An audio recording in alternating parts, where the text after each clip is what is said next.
Break के बाद स्वागत है आपका आज का मुद्दा में। सोनभद्र में मनरेगा में हुए घोटाले के खिलाफ लड़ रही लोक संघर्ष समिति को बड़ी सफलता मिली है। सीजीएम के आदेश पर परियोजना निदेशक समेत 12 लोगों के खिलाफ केस दर्ज किया गया है।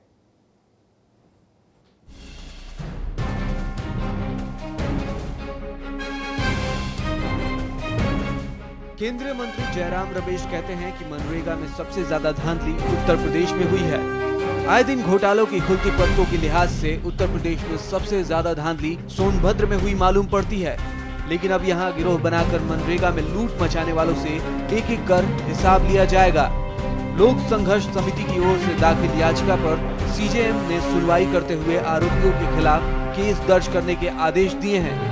सीजेएम के आदेश पर वीडियो और परियोजना अधिकारी समेत 12 लोगों पर केस दर्ज कर लिया गया है।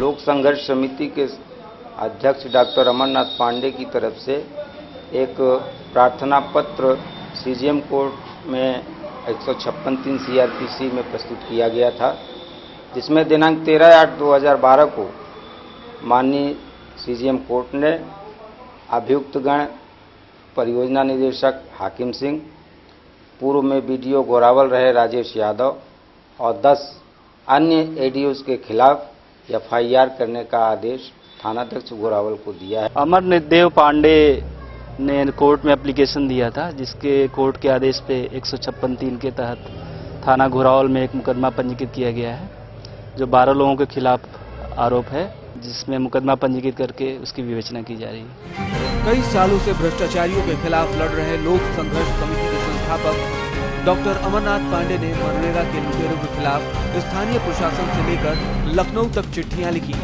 कई बार जांच भी हुई, लेकिन भ्रष्टाचारियों की जड़ें इतनी मजबूत थीं कि उन्हें कुछ नहीं हुआ, बल्कि डॉक्टर अमरनाथ पांडे को ही शिकायत की कीमत चुकानी पड़ी।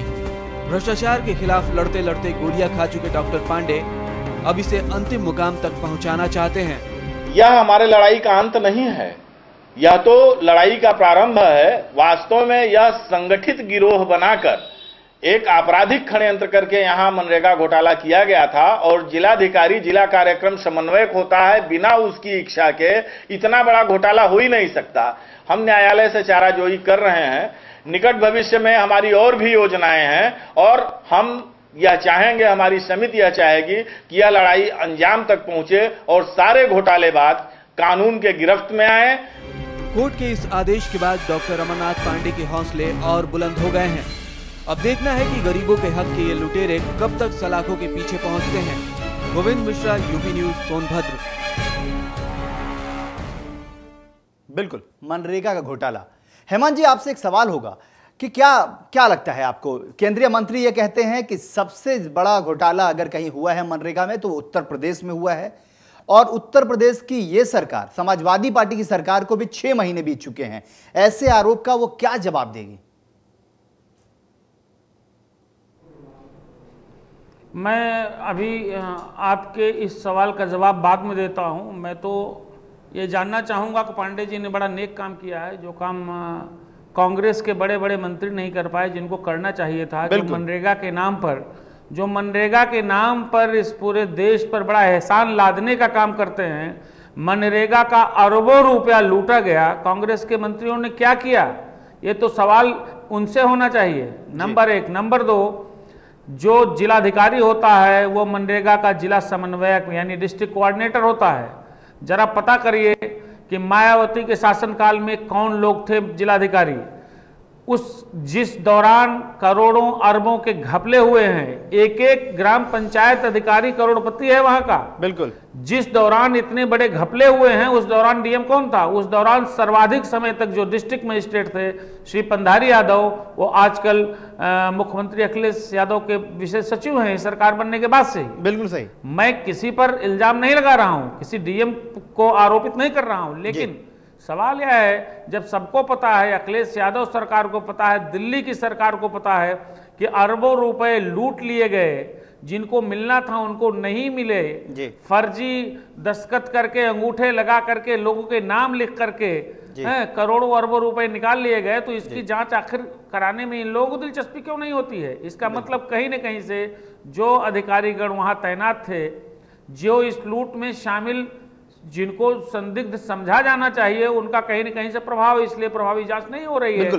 पांडे जी ने तो चलिए कोर्ट का सहारा लिया, बिल्कुल। लेकिन हेमंत जी, हमने इसीलिए ये सवाल किया कि अखिलेश सरकार को 6 महीने बीत चुके हैं, हमने इसीलिए ये सवाल किया। और आपको मैं बता दूं कि ये हमने ये खबर इसीलिए दिखाई, यूपी न्यूज क्योंकि सरोकार रखता है आम लोगों से, आम लोगों की बात करता है और आम लोगों के लिए आवाज उठाता है, इसलिए यूपी न्यूज ने इस खबर को दिखाया। इस खबर को दिखाने के पीछे तथ्य यही था कि एक आम आदमी लड़ाई लड़ सकता है, आम आदमी लड़ाई अपनी जान जोखिम में डाल के लड़ाई लड़ रहा है, लेकिन कोई नेता और जो अपने आप को देश के बड़े ठेकेदार कहे जाते हैं, कहते हैं अपने आप को, वो लोगों ने आवाज नहीं उठाई, उन लोगों ने आवाज नहीं उठाई। इसीलिए हमारा सवाल आपसे है, और जायज सवाल, कि आखिर अखिलेश सरकार को भी 6 महीने बीत चुके, इन तमाम चीजों पर कार्रवाई क्यों नहीं हो रही है? दोषारोपण क्यों हो रहा है? आरोप प्रत्यारोप क्यों हो रहा है? मैं जो जवाब दूंगा मेरे ख्याल में बहुत से लोगों को पसंद नहीं आएगा। बेहतर सलाह यह है कि आप अपने, आपका जो सोनभद्र के संवाददाता हैं, आपकी जो टीम लखनऊ में है, आप उनको सोनभद्र भेजिए, आप सोनभद्र भेजिए, आपको जवाब मिल जाएगा कि कौन ऐसे लोग हैं जिन्होंने अरबों लूटे और वो कहाँ बैठे हैं, जांचें क्यों नहीं हो रही हैं, बिल्कुल, सरकार शिथिल क्यों है। बिल्कुल, हम तो दोनों सरकारों को बराबर का दोषी मानते हैं, चाहे केंद्र सरकार हो चाहे उत्तर प्रदेश की सरकार हो। बिल्कुल सही। ईमानदारी की बात तो है कि इतने बड़े पैमाने पर डकैती खास तौर से सोनभद्र में मनरेगा में हुई है, जिसकी बहुत गहन जांच होनी चाहिए, चाहे जिस एजेंसी से हो, चाहे स्टेट की किसी एजेंसी से हो, चाहे देश की किसी प्रीमियर जांच एजेंसी सीबीआई या किसी से हो।